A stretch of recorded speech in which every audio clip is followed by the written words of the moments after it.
The English word colossal comes from a statue that no longer stands. In the 1st century, a bronze figure of the Emperor Nero, almost 30 meters tall, rose beside a new amphitheatre in Rome. The Romans called the figure the Colossus. The amphitheatre itself had a quieter name, Amphitheatrum Flavium, the Flavian Amphitheatre, but the bronze man cast a long shadow, and in time his nickname slipped sideways onto the building beside him. The statue rusted away. The word stayed. Every time you call something colossal, you are echoing a nickname for something that is no longer there, a quiet place to fall asleep, and to wake up knowing one small thing you didn't know before. So settle in now, dear friend. Let the lamp beside you grow soft. Let your shoulders drop a little, and your breath find its slower rhythm. There is nothing more to do tonight. The room is yours, and the hour is yours. Tonight we drift back to that same amphitheatre in the year 80, not to the Emperor's box, not to the sand. We walk instead with the crew, the people who make the day possible. We begin above the seats, where a small detail waits. The shade that covers 50,000 Romans is rigged by sailors of the Roman fleet. Picture this, gently, with no need to hold the picture too tightly. It is dawn in Rome, in the late summer of the year 80 of the Common Era, the first season of the new amphitheatre's life. The eastern sky is a soft, pale rose, and the city below it has not quite woken. The streets are still cool. The fountains run quietly into their basins, and on the outer wall of the great oval building, a young man is climbing. His name is Lucius. He is 22 years old. He grew up in a fishing village near Cumae, a place of salt-stained boats and old nets drying on stone walls. Until last spring he had never been more than a day's walk from the sea. Now he lives in Rome. He sleeps in a long, low barracks called the Costra Miscenatium, a few minutes from the amphitheatre itself. The barracks was built for men like him, men of the Roman fleet, brought up the coast from the great naval base at Misenum on the Bay of Naples. They are kept here in the city year-round for one quiet, almost invisible reason. They are here to work the sky. Lucius climbs slowly.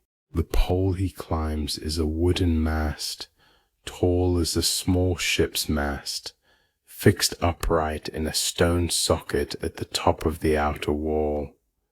There are around 240 of these masts, spaced around the rim of the amphitheatre. Each one is seated in a stone corbel that juts out from the wall like a small shelf. The sockets are still there today if you look up. You can stand on the pavement in Rome, almost 2,000 years later, and count them. Lucius does not count them. He knows them by touch. His mast is the 9th from the eastern gate, and his hands know its grain the way another man's hands might know a familiar door. He climbs without thinking. The wood is warm already where the early light touches it, and cool where his body shades it, and the difference moves under his palms as he rises. The amphitheatre from up here is a strange and quiet shape. From below it is a wall. From above it is a great open oval, an arena waiting for sand, and the seats in tier upon tier sloping down toward the empty floor. The wooden boards of the arena have been swept clean overnight, The smell of fresh sand has not yet risen. The smell that does rise, faint and pleasant, is the smell of rope. Rope is what Lucius works with. Rope is what every man of his detachment works with. Across the rim of the amphitheatre, in the soft pink light, dozens of other men are climbing dozens of other masts. The air around them is full of the small, familiar sounds a sailor hears at sea. The creak of cordage, the dry slap of canvas being shifted, the low voices of men calling to each other in the short words of a trade. Pull, ease, hold, make fast. The words are the words of a ship. The men using them are standing on stone, in the middle of the largest city in the world, hundreds of miles from open water. But the work is the work of a ship. The vocabulary is a sailor's vocabulary, used inland. This is the first quiet surprise of the day. It is the one that most listeners even today do not know. The great shade that will soon cover almost 50,000 Romans from the August sun is not the work of architects. It is not the work of builders or of slaves trained for the task. It is the work of the navy. The detachment is drawn from the classis missinensis, the imperial fleet of Misenum. The men were chosen for one reason. No one else in the empire could rig and reef canvas the way they could. They had spent their working lives in the rigging of warships. They knew how to haul lines and climb masts in weather. They knew how to fight wind and sea for hold of a sail. The amphitheatre is, in a sense, a warship turned inside out, a ship with no hull, no water, and no enemy, only sun. The English word navy and the Italian word navy both come down to us from the Latin word navis, which means simply a ship. The same word names the men who climbed these masts above the Colosseum. They were navy men, doing rigging work in the sky. Lucius reaches the top of his mast. He pauses there, one arm hooked through the cordage, and for a small moment he looks east. The hills beyond the Esquiline are catching the first true sun. A few thin clouds hang above the river. The air tastes faintly of wood smoke from bakers' ovens. He can almost imagine, if he closes his eyes for a moment, that he is on the masthead of a galley at anchor in the bay at home, the same pink light rising over the same low hills, the same warm wood under his hand. He opens his eyes. He is in Rome. The work is the same. The great shade itself is called the velarium. It is not one piece of cloth, but many, long triangular panels of linen canvas, sewn and reinforced, rigged so that they can be hauled out from the rim of the wall toward the center of the oval. The shape, when fully drawn, is like the spokes of an enormous fan. The ropes that pull them run from the masts down to capstans on the ground. Other crews wait there to take the strain. Lucius's job this morning is simple. Check the lines on his mast. Make sure each block runs free. Tie off the loose end of the haul rope where it will rest until the first call comes up from below. The work takes him only a few minutes. He has done it almost every morning for half a year. His hands move ahead of his thoughts. When he is finished, he does not climb down at once. He stays for a small while at the top, the way a sailor on watch stays at the rail, and he looks down into the great empty oval beneath him. And here is the second small surprise. The velarium does not cover the whole of the arena. The center of it is left open, a great oval of sky framed by canvas. The reason is partly practical and partly beautiful. The open center allows the hot air inside the amphitheatre to rise and escape, so that the seats below stay cool, and it allows a breeze to enter and to lift the canvas slightly, the way wind lifts a sail at sea. The shade is a half shade, a breath of sea brought inland to the desert of the sand. On still mornings, when there is no wind at all, the canvas hangs slack and heavy, and the work below becomes a different kind of work. In the upper galleries, on those still days, slaves stand with great painted boards in their hands and fan the air slowly, moving it across the underside of the canvas, helping it to lift. The boards are large, taller than a man, and the slaves who use them are chosen for their patience as much as their strength. The air they move is small, the effort is steady. They will stand there for hours. Lucius does not envy them. He has held a fan board once, as a favor to a friend on a windless afternoon, and after a single hour his shoulders ached for 2 days. He prefers the mast. He prefers the height. Up here, when the wind does come, the canvas catches it and the whole rigging hums softly, the way the rigging of a ship hums at sea, and the men at the capstans below feel the pull of it through their hands. On those days the velarii call to each other in their short, salt-flavored language. Reef her in. Ease her out, make her fast. The vocabulary of the deep sea, spoken above the stone seats of Rome. There is one more small thing about the canvas, and it is perhaps the gentlest detail of all. The canvas is not always plain. On great occasions it is dyed, sometimes deep red, like the color of wine watered with sun, sometimes blue with white stars sewn or painted into it. The underside of the awning, seen from below, looks like a night sky stretched in daylight. The Roman poets remembered both. Statius described the red, others described the stars, and on those days the light that fell on the upturned faces of 50,000 Romans was not the white light of the sun at all. It was the color of the sea at dusk, or the color of a small soft evening brought down over the heat of the afternoon. Lucius has worked under both. He prefers the blue.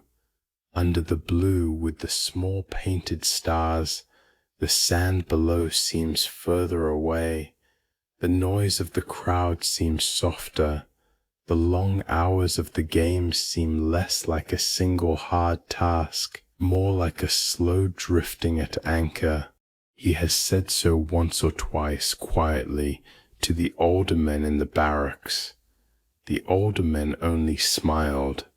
They had said the same thing themselves when they were young. The barracks itself is a quiet place at this hour. The Castrum Messenatium sits a short walk from the amphitheatre, low and plain, built from the same warm brick as the streets around it. Inside, long rows of wooden bunks, a small altar to the sea gods kept by the older men, a courtyard where the off-duty crews mend rope and eat bread and speak in the soft accents of the bay. Lucius has come to think of it as a kind of ship at anchor. The walls do not move. The men inside them move very little, but the work is still the work of the fleet. The vocabulary is still the vocabulary of the fleet. In the evenings, when the day's hauling is done, The older men still tell their stories of true sea, of the long swell off Misenum, of mornings when the bay was as flat as a bronze mirror, of nights when the rigging sang in a storm. The young men listen. They will be old men themselves one day. They will tell the same stories, and the rope will still be rope, for now the canvas is furled, the mast is rigged, the day has not yet begun. Lucius stays at the top a little longer than he needs to. The morning is gentle, and the light is gentle. From up here he can see the small barracks where he sleeps. He can see the curve of a street where a baker is opening a door. He can see the slow, soft rise of the city around the great oval at its center. He breathes in slowly, and he tastes the warm wood, the faint salt of his own skin, the cool, dry stone, the first thin smoke of the day. And then, from somewhere below him, the first call goes up. Not a shout, only a low summons, a voice carried by the still air. The capstan crews are gathering. The day is, at last, beginning to turn. Lucius takes the loose end of the whole rope in his hand, and he ties it off with the small practiced knot that every sailor of the classis Messinensis learns in his first week at sea. The knot will hold all day. It will hold for the calls and the hauls in the slow afternoon. It will hold under wind. It will hold under sun. It will hold under the small, soft pull of 50,000 breaths rising beneath it. And while one man tied off his rope above the sky, far below the wooden floor, another man was already lifting the lid of an iron cage. Now imagine the same morning, only a few minutes later, and a few floors down. Above, the masts are already being climbed. Ropes are being tested in the cool air, but here, on the great oval floor of the amphitheatre, there is no one yet. No crowd, no animal, no sound from the cellars beneath, only the faint creak of the wooden boards under a single pair of sandals, and the soft, dry hush of a wide wooden rake being drawn across sand. The young man holding the rake is called Marcus. He is 16, perhaps 17. He is not a gladiator. He is not a soldier. He belongs to a small, almost invisible team whose Latin name is of all things the Harenaria, the Sandmen of the amphitheatre. That is their job title, and it is also, in a quiet way, the most important word in this building, because the Romans had a word for this floor. They called it the harina, and harina in Latin means simply this: sand. That is all. Sand. Not stage, not pit, not stadium, just sand. The whole floor was named after what was poured on top of it, and because spectators came to the harina to watch, the word slowly stretched and stretched until it covered the building itself. Centuries later, the H quietly fell away, and the word came into English as arena. Every modern arena, every political arena, every sporting arena, every global arena, every one of them, in its first and oldest sense, is a place of sand, a small, almost domestic word for a small, almost domestic shore, lifted up into the vocabulary of empires. Marcus does not know this, of course. To him, the word is just the word for what he is doing now: raking. He moves slowly, in long, careful passes, from the edge toward the center and back again. The teeth of his rake are wooden, worn smooth at the tips from many mornings of this. He holds the shaft in two places, one hand near the head, one hand near the top, and lets the weight of the tool do most of the work. The sand is pale and cold from the night, and it gives off a faint mineral smell, almost the smell of a riverbed in the hour before sunrise. When he steps, the surface holds the shape of his sandal for a moment, then settles back as the grains shift around the print. The print fades, the floor closes over it. By the time he has taken 2 more steps, no one would know he had ever been there. The sand was not always here. Most of it arrived in the city by cart. Somewhere outside the walls, in a quiet yard near the river, there are sheds where the sand is stored in great pale heaps under wooden roofs, waiting its turn. The best of it is said to come from the hill of Monte Mario, a soft yellow grade fine enough to pack down without dust, and coarse enough to drink up whatever falls. It is brought into Rome by the wagon load, hauled by oxen along the stone roads in the slow hours before dawn, and unloaded at the service gates of the amphitheatre. From there it is shoveled into baskets, and the baskets are passed from hand to hand down the dark corridors, and finally tipped out onto the wooden floor and spread by the rakes of men like Marcus. A whole small economy lives off the sand. The carters, the shovelers, the basket makers, the rakers, the men who sweep up at the end. None of them will be remembered by name. The sand will be remembered. They will not. In the days of the inaugural games, when the building is new and the emperor wishes the floor to look fresh in every bout, the sand is raked and renewed many times in a single afternoon.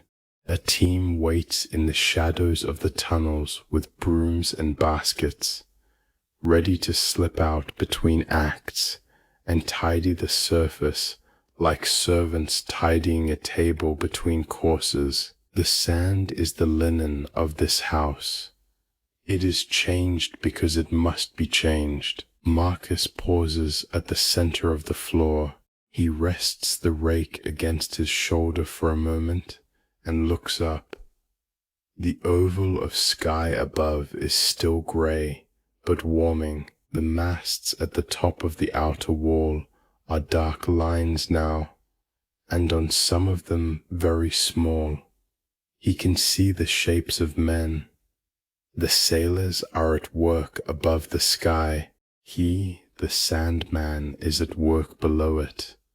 Between them, the air of the amphitheatre is held in a kind of stillness, the way the air inside a clay jar is held. He takes up the rake again and begins another pass. The sand on this particular morning is the color of pale honey, but the Hieronuri know that on other days, on imperial days, the sand can be other colors too.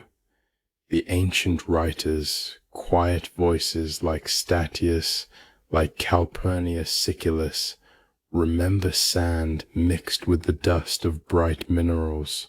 On certain great occasions, a layer of glittering powder was scattered across the surface, so that when the velarium was drawn overhead and the light came through tinted canvas, the whole floor seemed to shimmer. 50,000 pairs of eyes would look down upon a soft, slow-moving sea of light.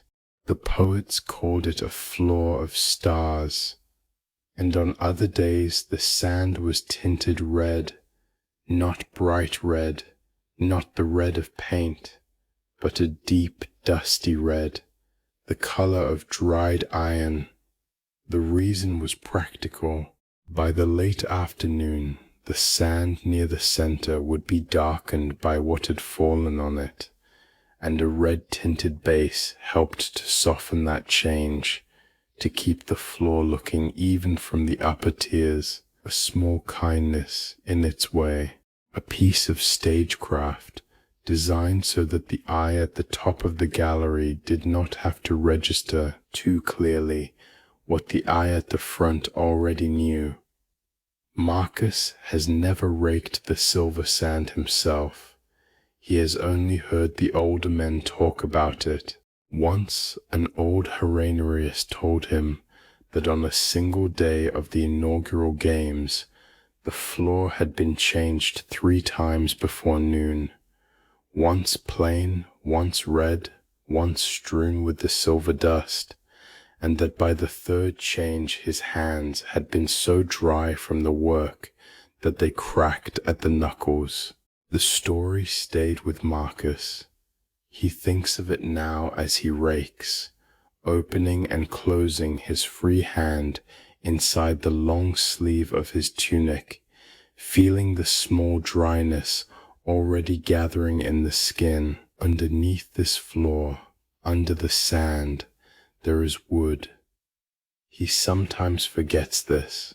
The whole great oval is a wooden stage, a vast flat platform of beams and planks fitted together over the brick vaults of the cellars below. The sand he is raking is a thin skin, perhaps a hand's breadth deep.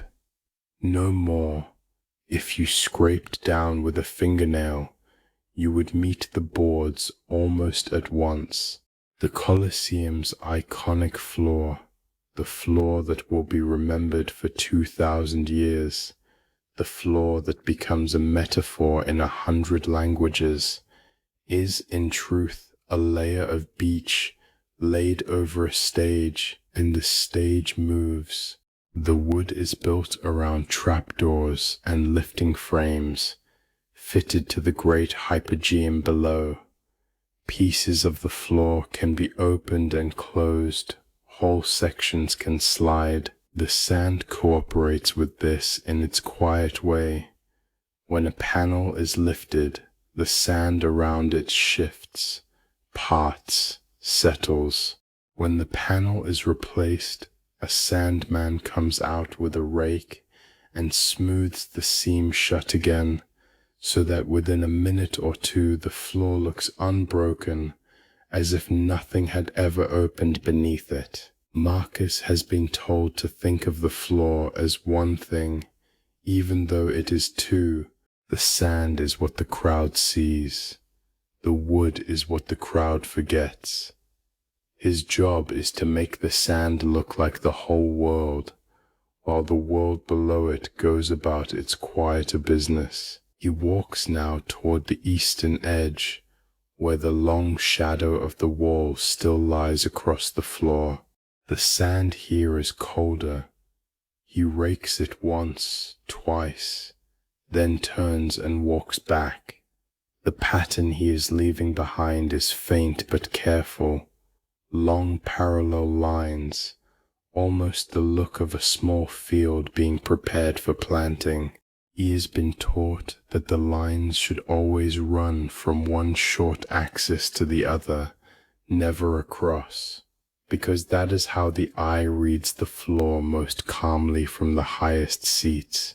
A line that runs the wrong way, an old Herennius once told him, can be felt from the upper galleries even when it cannot quite be seen. The crowd does not know what it is looking at. It only knows when something is slightly off. Marcus has remembered this. He rakes in the long direction, always, every time. From the upper galleries, when the spectators arrive, they will look down and see only a smooth pale oval. They will not notice the rake lines. They will not think of the sheds outside the walls, or the oxen, or the baskets, or the boy turning slowly at the center with his wooden tool. The sand will simply be there, the way a tablecloth is simply there at a feast. It belongs to no one in particular. It is part of the room. By the end of the day, this sand will no longer be sand alone. It will have absorbed everything that falls on it. The sweat of men in armor, the oil from the wooden machines, spilled wine from a careless attendant, water from the buckets the keepers carry, and in the late hours, blood, small darkenings near the center, larger smudges at the edges, all of it sinking down into the grains and disappearing, the way rain disappears into a field. When the games end, when the last spectator has filed out through the high arches, another team will come. They will roll up the surface with wide flat shovels, scoop it into baskets, and carry it out through the service gates to the same wagons that brought the fresh sand in. The used sand will leave the city by the same roads. It will be heavier than when it arrived. By weight, it will hold the entire day. Marcus does not think this far ahead. He is 16, and the morning is cold, and his rake is in his hand. He reaches the far rim of the oval and turns once more. The sky above the open center of the Valerium ring is beginning to take on a little color. He can hear, very faintly, the first sounds of the keepers stirring in the corridors below. A wooden gate, a low voice, the scrape of a bucket on stone. He pauses. He looks down at the floor he has just finished. The lines are even. The surface is calm. The whole great oval, for one moment, is empty in the way a page is empty.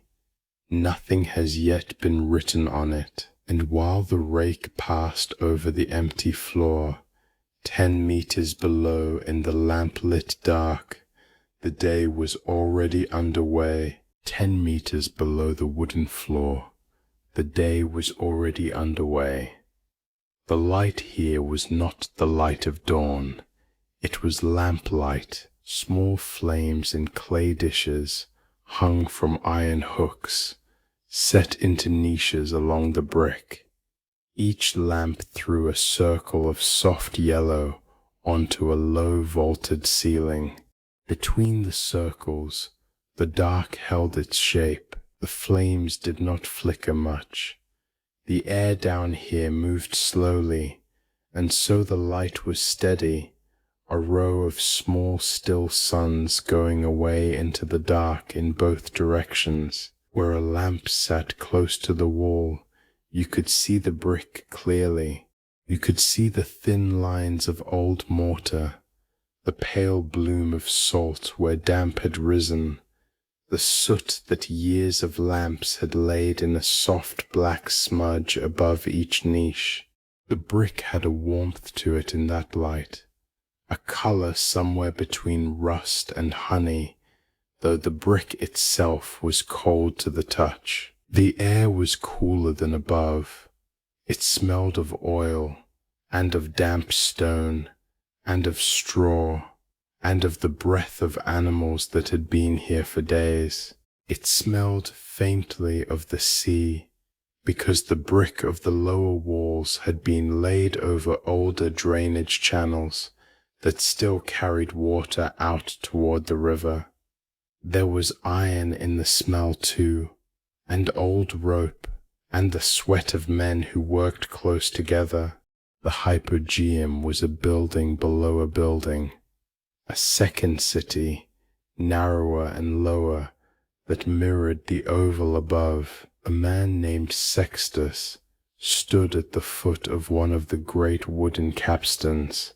He was a foreman of a lifting team, a small unit of 6 men, all of them slaves, all of them used to one another's weight on the bar.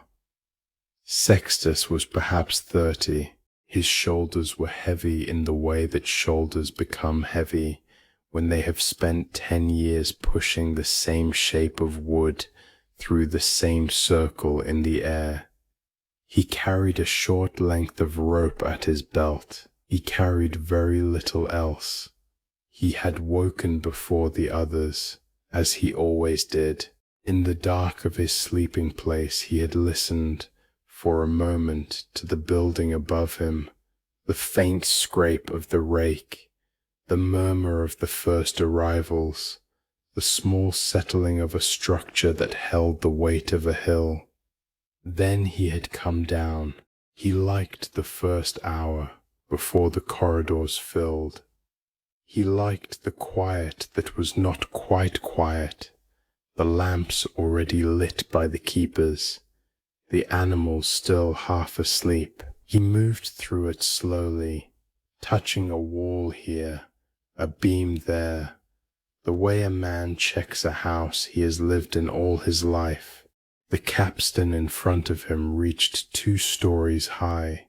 It was a vertical drum of dark oak, banded with iron, set into the floor, and rising up through a square hole into the level above. 4 men worked it on this floor. 4 more worked it on the floor above. Together 8 bodies leaned into the long wooden bars that radiated from the drum like the spokes of a wheel laid flat.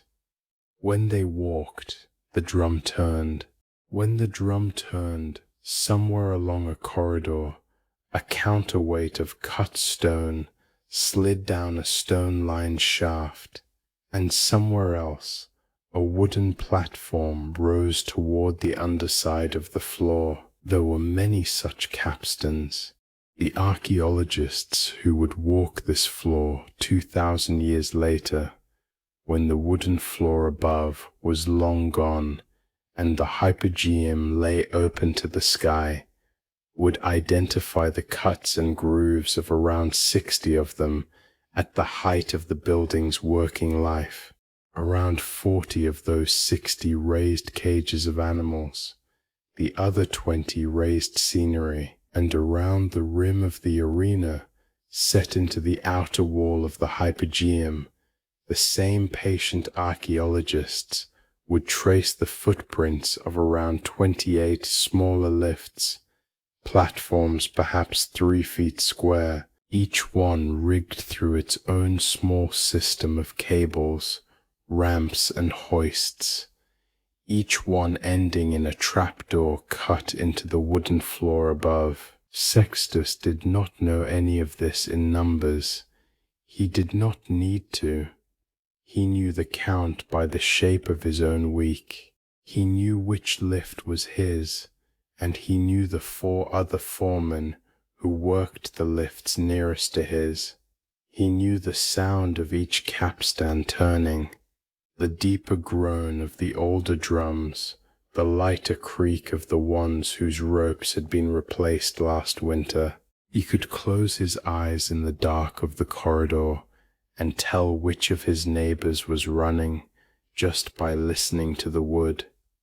And there was always a capstan turning somewhere. Even now, before the crowd, 2 or 3 of them were already at work down the long corridors, a slow, deep rolling sound, like a millstone heard through a wall, rising and falling as the men found their step. The sound did not travel in a straight line. It came around corners softened, and reached him as a kind of breathing of the whole place, in and out, wood against wood. This morning his lift carried a leopard. The cage stood beside him, low and long, its iron bars dulled by lamp soot. The leopard inside was a young female, brought up the Tiber 2 weeks earlier on a barge from Ostia. She lay on her side, breathing slowly, her eyes half open. She did not look at Sextus. She did not look at the lamp. She watched the small movement of straw near her nose, and did nothing. Her breath came and went, slow and even, and in the quiet he could hear it. A soft pull, a soft release, the sound of a large animal at rest in a small space. The lifting platform was wheeled up to the cage. The cage was slid onto it. A short wooden gate at the front of the platform was dropped into place. Sextus checked the rope at the corner, a thick, twice-tarred rope, thumb thick, that ran up through a pulley fixed to the ceiling and over to the head of the capstan. The rope was rough and faintly sticky under his fingers, and it smelled of pitch. He ran his hand along it the way he did every morning, feeling for the soft spot, the frayed strand, the place where a rope might one day decide to let go. There was none. He nodded once to the foreman on the level above, whose face appeared briefly at the square hole in the ceiling, lit yellow from below. The 8 men leaned into their bars. The drum turned. The counterweight, somewhere in the wall, began to slide. The platform rose, slowly at first, then steady, then smoothly. A trained team could raise a beast from this floor to the underside of the arena in well under a minute. Sextus's team could do it in 40 seconds when the wood was dry and the rope was new. This morning the wood was a little damp. He did not push them. There was time. Above, on the wooden floor, the rake had already passed. The Heronarius had left the sand even and pale and ready. The trapdoor over Sextus's lift was closed and bolted from below. The leopard would not surface today until the early afternoon, when the seats were full and the herald had finished his announcement. Until then she would wait at the top of the shaft, just under the wood, breathing in the dark. When the platform reached the upper level, Sextus heard the men above ease their bars. The drum stopped. A wooden pin was driven into a socket to hold the load. He heard the small slap of a hand on the leopard's cage, the foreman above checking the bolts. He heard a low word in a language that was not Latin. He heard nothing from the leopard. Sextus stepped back from the capstan and rolled his shoulders. The day was beginning. There were many more lifts to run. There were beasts in the next corridor, and beasts in the corridor beyond that, and in a side chamber further along. 3 young slaves were lashing painted boards to a frame, the shape of a tree, broad-leafed, painted in the green of a Calabrian summer, with brown trunk and small white flowers near the base. There were 4 such trees in the side chamber. There were in another room the painted panels of a small wooden hut, the kind a farmer might keep in an olive grove. There were, stacked along a wall, the carved heads of model rocks, hollow on the inside so a man could carry one. All of this would go up the same way the leopard had gone up, through trapdoors, on platforms, lifted by capstans and the patient walk of men around a wooden bar. Between one act of the day and the next, the bare sand of the arena would close, the floor would tremble for a moment, and a small forest would appear where a moment before there had been nothing. A grove of painted trees, a hut, a scatter of rocks. The hunters would come up next, through other doors. The audience would not see how any of it had arrived. They would only see the sand, and then the trees, and then the hunters. This is why the hypogeum is sometimes compared by those who try to explain it to a modern reader to the fly loft of a theatre. The fly loft is the space above the stage where backdrops and ropes and counterweights are kept, out of sight of the audience. Here the same idea had been turned upside down. The fly loft was underneath. The scenery rose from below instead of falling from above. The principle was the same, a hidden world of ropes and wood, whose entire purpose was to make a different world appear, briefly, in the lit space where everyone was looking. Sextus walked along the corridor toward his second lift. The corridors of the hypogeum were narrower than the streets of a Roman town. Two men could pass one another, but only just, and only if one turned a shoulder. The vaulted brick ceiling sat low overhead. In some passages, a tall man had to bend his neck. Lamps hung at intervals, and between the lamps the brick darkened to almost black. As he walked, the light moved over him in slow bands, a circle of warmth, then a stretch of cool dark, then warmth again, and his own shadow swung around the walls, large and then small, large and then small. The beasts in their cages were set into recesses along the walls. The crews, the lifters, the scenery men, the stage hands, the keepers, moved among them, elbow to elbow with one another, elbow to elbow with the animals, in a space that was, by any honest measurement, too small for the work being done in it.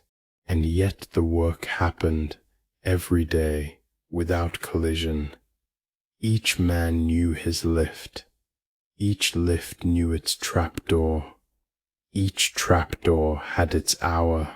The hypogeum was an engine, in the older sense of that word, not a machine of fire and steam, but a careful arrangement of human movement, rope, wood, and weight, all turning together to lift a single living animal into the light, exactly when it was wanted, and not a moment sooner.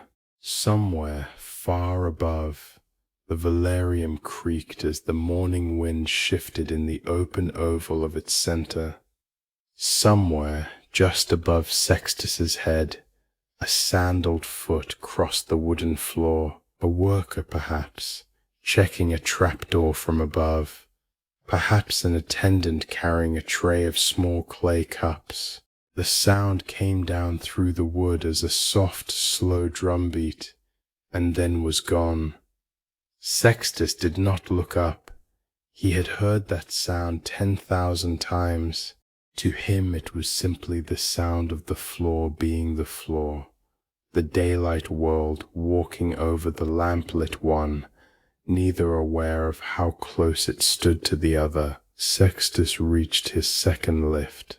A bear stood in the cage there, older than the leopard, heavier, its dark fur dulled by months in the lower cellars. The bear watched him steadily as he checked the platform, checked the rope, checked the pin in the floor. Its breath was slower than the leopard's, and deeper, and Sextus could smell it. Warm, animal, faintly sweet with the straw it had been lying on.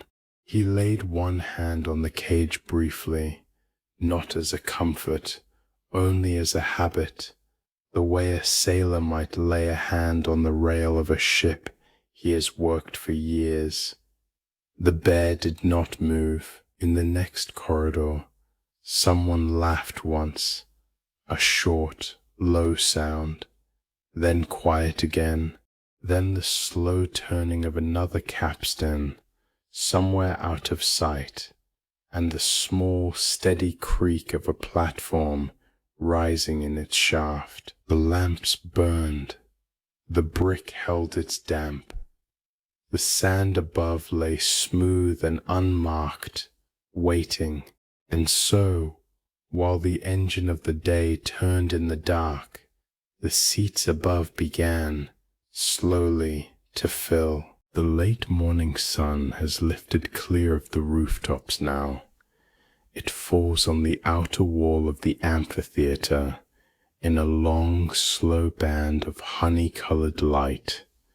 The travertine glows. The arches throw their soft, round shadows onto the pavement below, and into each shadow a small river of people is moving. Slowly, patiently, in no particular hurry. There are 76 of those arches. You can stand on the far side of the square and count them if you have the time and the patience, and the number will come out the same. 76 numbered doorways around the full oval of the building. Each one carries a Roman numeral above its keystone, carved cleanly into the stone and painted once in red. Many of those numerals are still there today, faint as old breath on the surviving northern arc of the wall. The Romans, who built almost nothing without a system, built the entrance to their largest building as a counting exercise. The crowd moves toward these arches in small clusters. Families, neighbors, a pair of old soldiers walking together with a slow, even step, a grandmother in a brown shawl, her hand on the shoulder of a boy who keeps looking up at the wall above them. Somewhere a vendor is calling out the price of warm honey bread. Somewhere a dog barks, twice, and then is quiet. The sound that rises from all of this is not a roar. It is more like the sound of a river at evening. Many small noises gathered together into one soft, continuous murmur. Felix stands inside the arch marked LII, which is to say arch number 52. He is an usher. He was, until 11 years ago, a slave in a household on the Calian Hill. Now he is a freedman. He has this job and he is quite good at it. He wears a plain tunic the color of unbleached wool and a thin leather belt, and on his belt hangs a wax tablet not much larger than his hand. The wax is dark, soft, and well worn. With a small bronze stylus he can make a mark on it, or smooth a mark away, in a single quiet motion. A man and his wife approach Felix's arch. The man holds out a small, flat object, no bigger than a coin. Felix takes it gently in his palm. It is a tessera, a spectator's token. This one is made of bone, smoothed with use, slightly yellowed at the edges. 3 marks have been scratched into its face. The first is a Roman numeral, LII 52, the same number that is carved above their heads. The second mark names the wedge of seats, the cuneus, that the holder is permitted to enter. The third names the row. Sometimes there is a 4th mark naming the very seat. Felix reads the small marks with the calm attention of a man who has read 10,000 such tokens. He nods. He gestures softly toward the inner staircase. The husband and wife pass through. Most spectators carry one of these tokens. Some are bone, like Felix's first one of the morning. Some are baked clay. Some are cheap, smudged, almost soft with use. Some are clean and pale, kept in a folded cloth at the bottom of a small purse. They are passed down within families. They are bought and resold in the streets behind the Forum. They are, in the smallest possible way, the original ticket, a piece of a person's place in the day, carried in the hand all the way from home. And they work. That is the thing to understand. They work because the building behind Felix is built to read them. The 76 arches feed into a network of vaulted corridors. The corridors feed into staircases. The staircases climb up into the seating tiers in a pattern as ordered as the lines of a poem. A man with a token marked LII goes through Arch 52 and finds, almost without thinking, the staircase that lifts him to the wedge of seats his token names. The walk takes a few minutes. There is no usher shouting.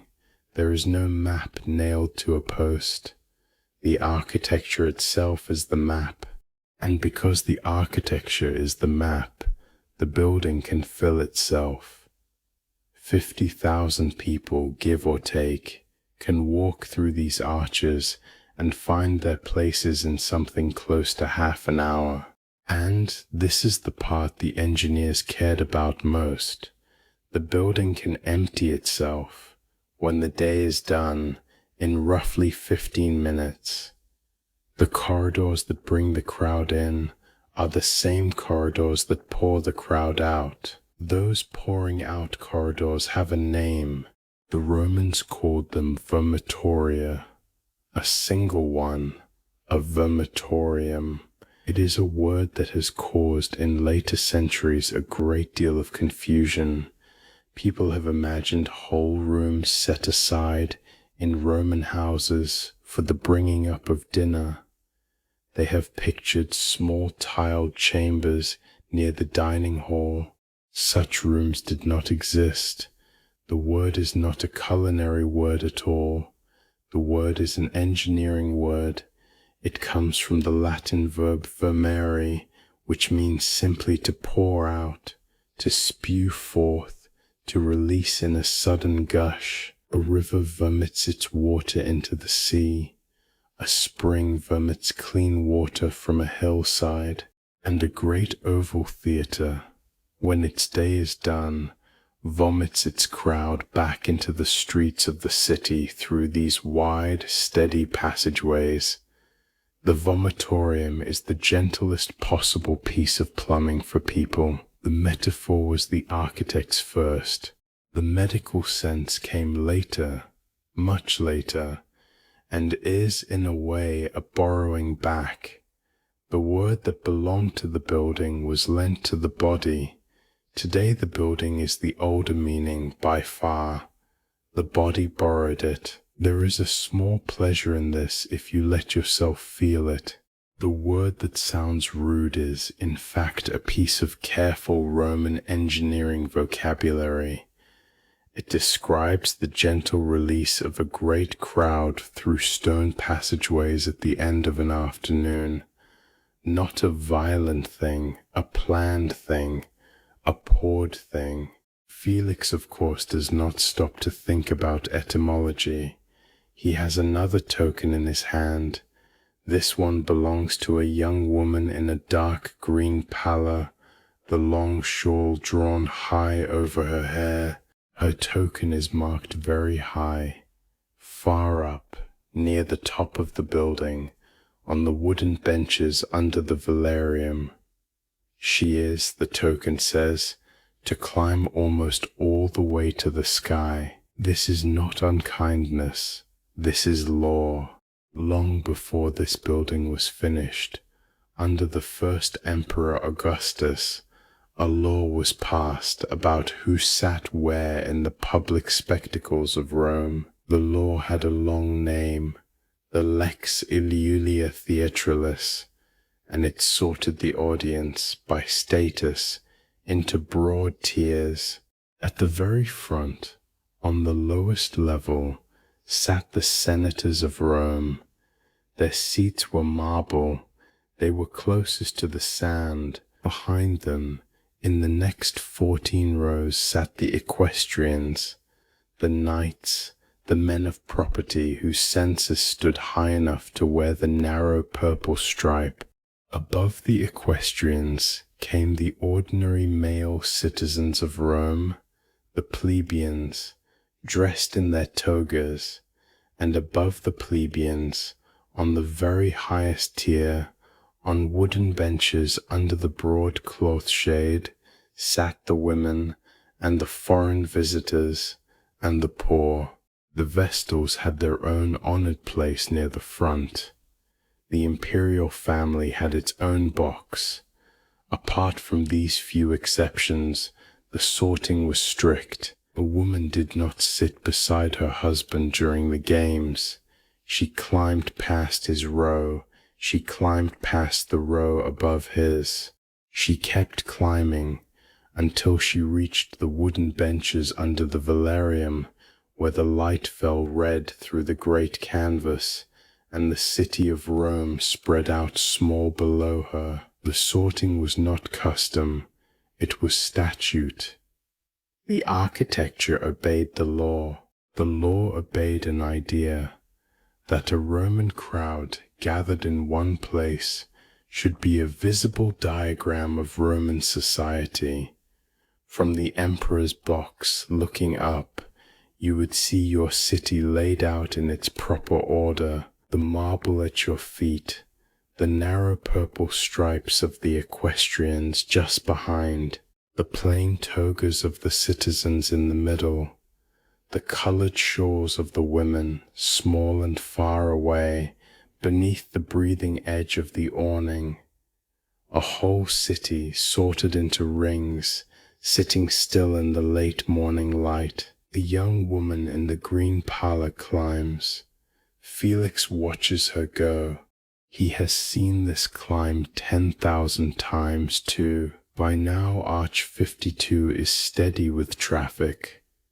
Felix's wax tablet has small marks on it, one for each cluster of tokens read, and he will scrape the marks away at midday and start again. Inside the building, in the long vaulted corridors, the murmur of the crowd is louder than outside. Voices echo softly against the stone. Sandals scuff on the marble steps. A child laughs. A man somewhere is telling a long story about a horse, and above all of this, the great awning is alive. The sailors from Misenum are still at their ropes at the top of the wall. They pay out canvas, they adjust tension, they work the rigging with the slow, attentive eyes of men who have done this many times before. The canvas creaks. The light that falls through it onto the upper benches is the soft red of a sail at sunset. The women on the highest tier sit beneath that red light and look down on a building they are not allowed to descend into. Below their feet, far below, the engine of the morning is still turning quietly in the dark. The capstans take a slow breath and let it out. The trapdoors are tested and rested. The crew of the hypogeum eats a little bread, drinks a little water, watches the lamps, and above the hypogeum, on the bright sand, nothing has begun yet. The arena is empty. The rake marks from dawn are still visible on the surface. The seats are filling, but the show has not started.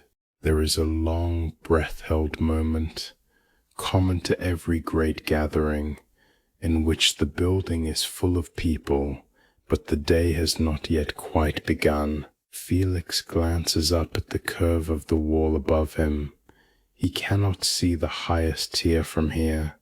The angle is wrong, but he knows it is filling. He knows the green palla has reached its bench. He knows somewhere in his careful mind that this is the part of the day he likes best. The work of letting people in is almost finished. The work of watching has not yet begun. The corridors are quiet behind him. The light is good. The numerals above the arch are warm to the touch. He runs a thumb along the carved edge of the L, and the I again. 52. He has known this number for a long time. It feels in a way like his own. And while the seats filled and the velarium creaked above, far below in a quieter corridor, the keepers were already feeding the animals. Down in the corridor the light is the color of honey. A single oil lamp hangs from an iron hook, and its small flame leans whenever someone walks past. The walls are brick. The floor is brick. The air carries the smell of straw, and of damp stone, and of animals breathing through the bars of wooden cages. It is quieter here than anywhere else in the building. The crowd is far above. You can almost forget them. A man is kneeling in front of one of the cages. His name is Quintus.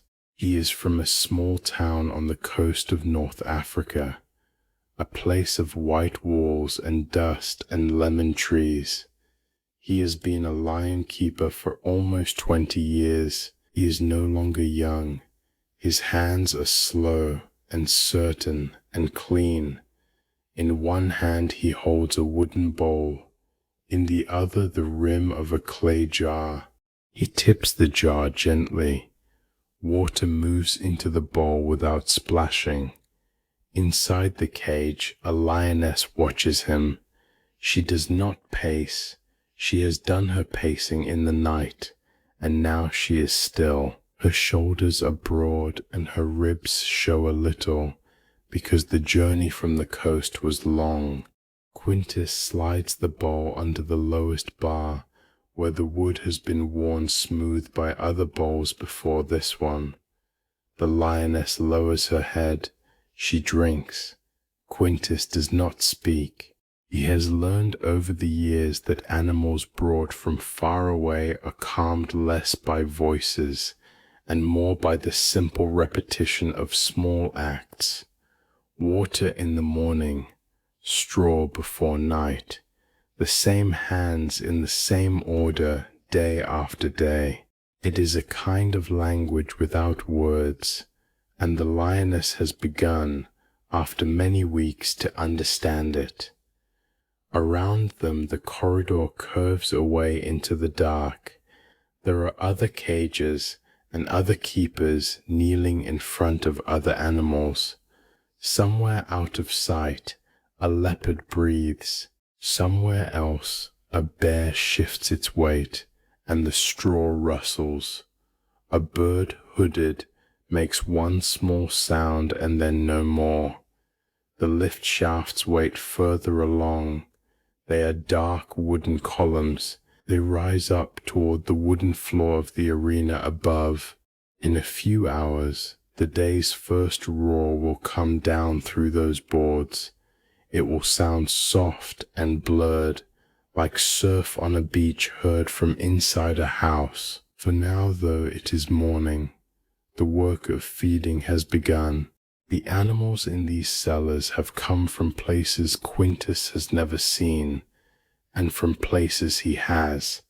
The lions and the leopards, like the lioness in front of him, were shipped from the coast of North Africa. They were packed in wooden crates onto merchant boats. The boats hugged the shoreline north toward Ostia. The bears came from much further away, from the cold forests of Caledonia, the island the Romans called Britannia, beyond the wall. The hippos and the crocodiles came from Egypt. They were floated down the Nile in shallow barges. At Alexandria they were loaded onto deeper ships for the long crossing to Italy. The wild oxen, the aurochs, came down through the passes from Germania slow as snow melt, in carts pulled by patient mules. The empire, for these 100 days of games, has been emptied of its strangest animals. The cellars below the new amphitheatre are where they have all come to rest. There are many of them. The historian Cassius Dio, writing more than a century later, would put the number of animals killed during the 100 days of inaugural games at around 9,000. Quintus does not know this number, and he would not be comforted by it. What he knows is the lioness, and the small exact weight of the bowl in his hand. The number is a thing for distant readers. The bowl is here, now, this morning. What Quintus knows, instead, are journeys. He knows that a lion shipped from the African coast spends weeks in a crate barely wider than its shoulders. The worst part is not the heat. It is not the hunger, it is the rocking of the ship, which the animal does not understand. He knows that you must keep water within reach at all times, even when the animal will not drink, because the smell of it close by is a comfort. He knows that when the crate is finally opened in the cellars, the first thing the animal needs is not food, it is not even rest.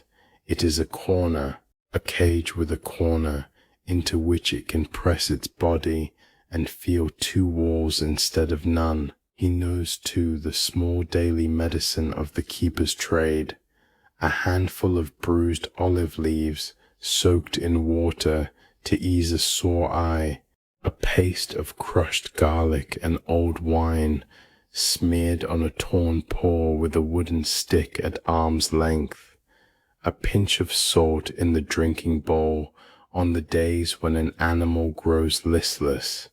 None of this is written down. It is learned by standing beside an older keeper for 10 years.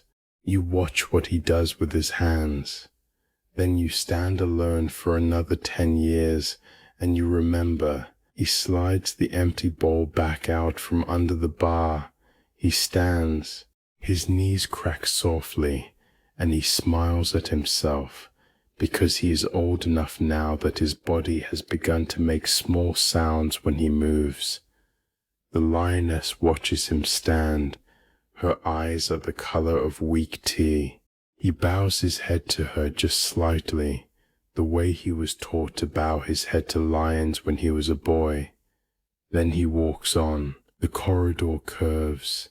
He passes a cage where a young bear sleeps with his nose tucked into his paw.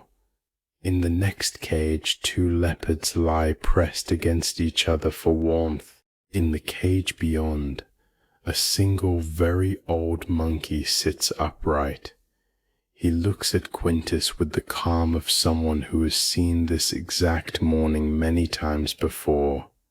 Quintus nods to the monkey. The monkey blinks back. Further along, in a wider chamber where 2 corridors meet, a small group of keepers is already at work. They are men of every kind. There is a boy of perhaps 15, with very pale hair. He has been brought down from somewhere north of the Alps to handle the bears.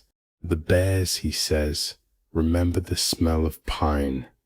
There is a thin, dark-skinned man who handles birds, and who carries on his shoulder a small hooded falcon that does not move. There is a wide-faced man with a flat nose who by some long apprenticeship Quintus does not entirely understand, has spent his life teaching monkeys to ride goats. This last skill is for the comic interludes between bouts. The crowd, weary from blood, will be invited to laugh at small animals doing what small animals are not meant to do. It is, in its strange way, a respected trade. These men are called in one Latin word, bestiaria.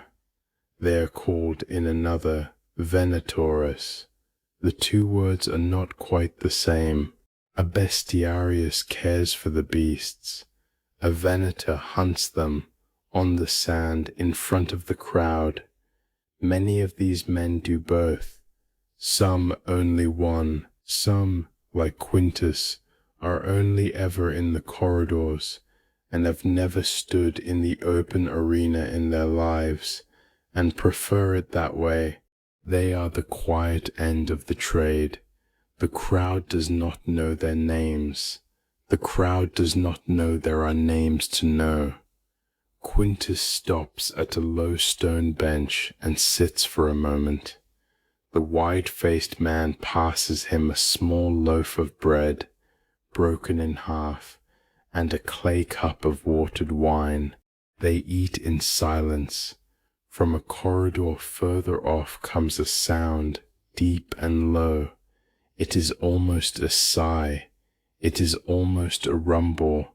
It is, in fact, the breathing of an elephant. The elephant is the largest animal in the cellars. He is grey and patient. The boy who looks after him sleeps, when he sleeps, on a pile of straw in the corner of the stall. The elephant does not like to be alone. Quintus has been told a story about this elephant, or perhaps about another elephant like him. It is a story old enough to be in books. There was once an elephant, the story goes, that had been taught to trace the shapes of Greek letters in the sand with the tip of his trunk. He would draw a line and a curve and another line, and the letters would form, and a small dedication would appear at his feet. The naturalist Pliny put the story into his great book of the natures of things, so it has come down to Quintus. He likes it. It suggests that animals given time can learn anything a man can learn, and perhaps a little more. There is a long pause while the bread is finished. The wide-faced man brushes crumbs off his tunic with the back of his hand. From somewhere overhead comes a sound, very faint.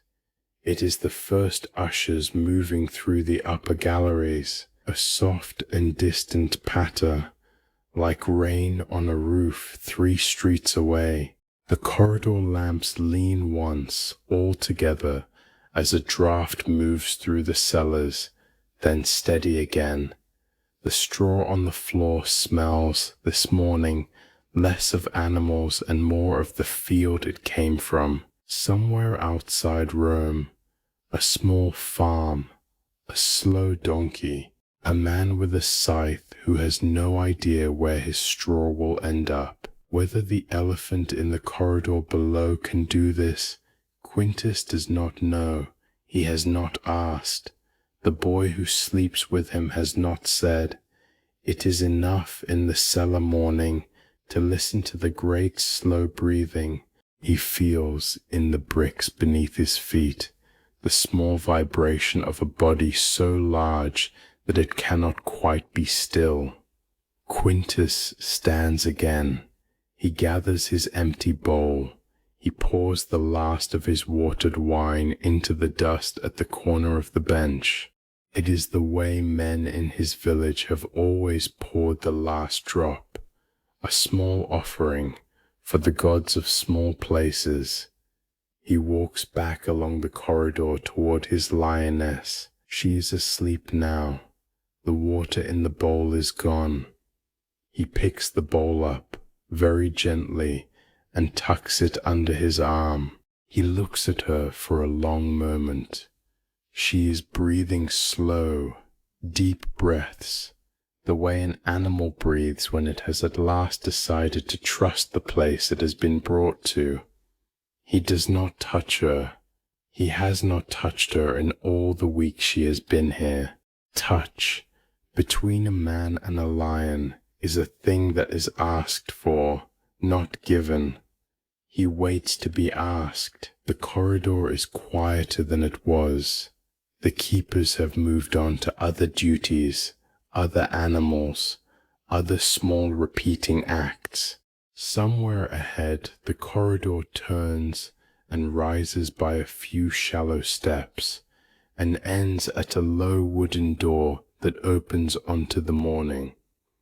Through the cracks in the door, Quintus can see a thin line of pale light. The day is fully here. He walks toward the door with the empty bowl in one hand and the empty jar in the other. His steps are soft on the brick. The lamp behind him bows slightly as he passes, then steadies again. The lioness sleeps. The bear sleeps. The monkey sits upright in his cage and watches the keeper go. And while the keeper set down his empty bucket and walked toward the daylight, somewhere above his head, the day's work for another quiet man was just beginning. Down a short passage, away from the noise of the arena above, there is a small chamber lit by a single oil lamp. The door is wooden, low, and closed. Inside, the air is cool. The walls are brick, the floor is brick, and the only furniture is a long wooden table, a low bench, and a shelf above the bench, holding folded white cloths. The sound of the games reaches this room as a kind of distant surf, a swell, a hush, another swell. You could almost mistake it for the sea if you did not know better. The lamp does not flicker much.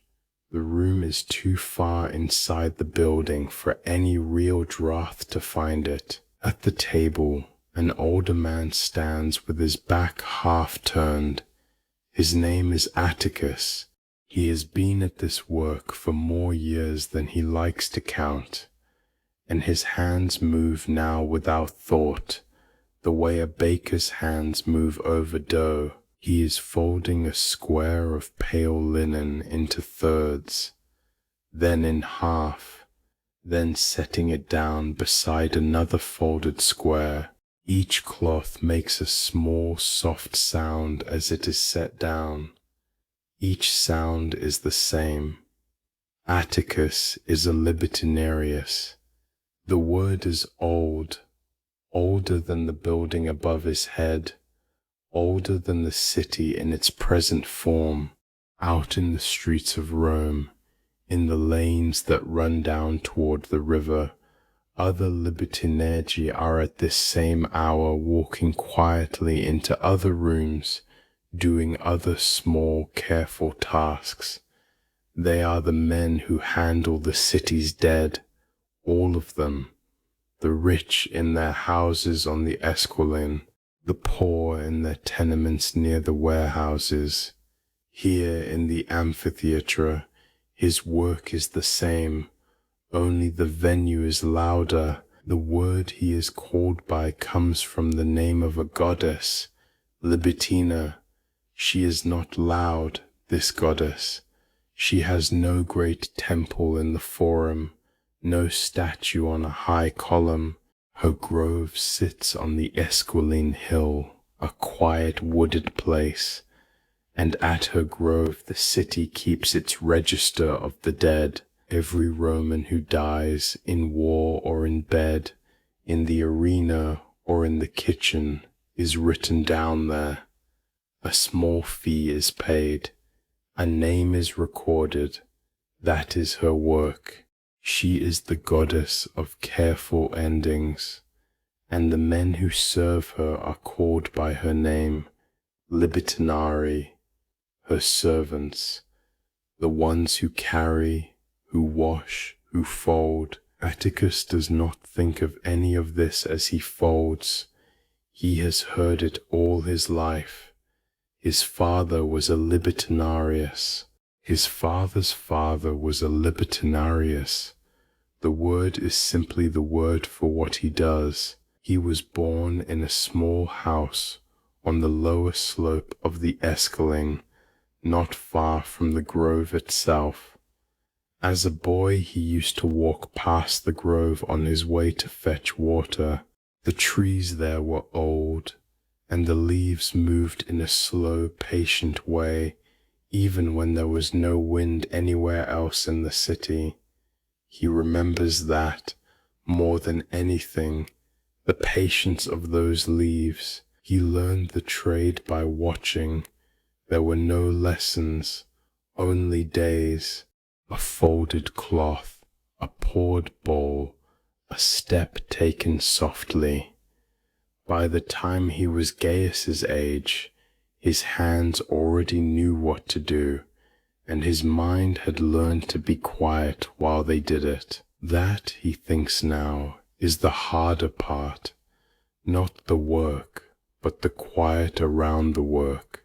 In the corner of the chamber there is a small altar. It is no taller than a child. On it sits a single piece of bread, broken in half. Beside the bread, a second oil lamp burns low. The offering will stay there until evening. No one will eat the bread.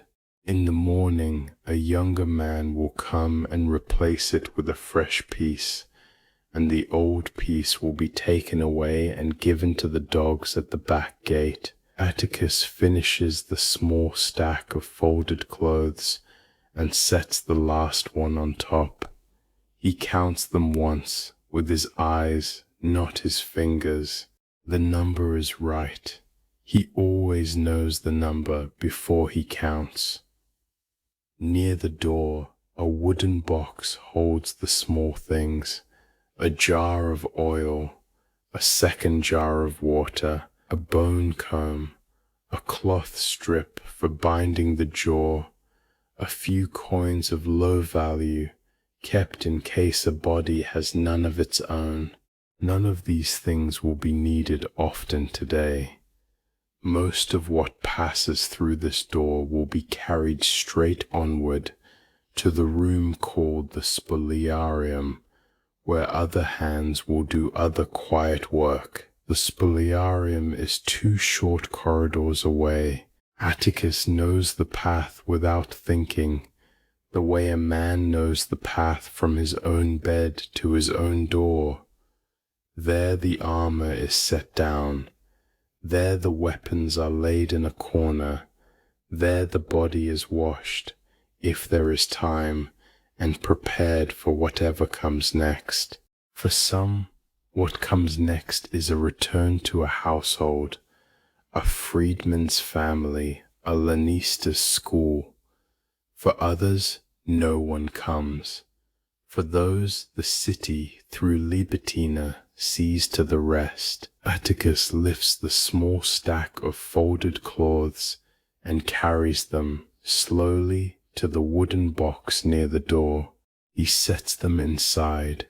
He closes the lid without letting it knock. He has trained himself over years not to let any small thing in this room make a sharp sound. A sharp sound is for the arena. Down here things are quiet, or they are nothing. A young man steps into the chamber. He is perhaps 18. His name is Gaius, and he is in his first year of this work. He carries a clay cup of water, which he sets down on the table without spilling. He has learned over the past months to walk in this room the way an older man walks. Soft steps, no clatter. He does not yet move quite as easily as Atticus, but he is getting there. Atticus nods to him, and Gaius nods back. They do not speak. There is nothing to say yet. Above their heads, far off and muffled, the crowd rises in another long swell, and then settles again. Atticus listens for a moment, the way a fisherman listens to the wind, and then turns back to the shelf. Gaius stands near the altar.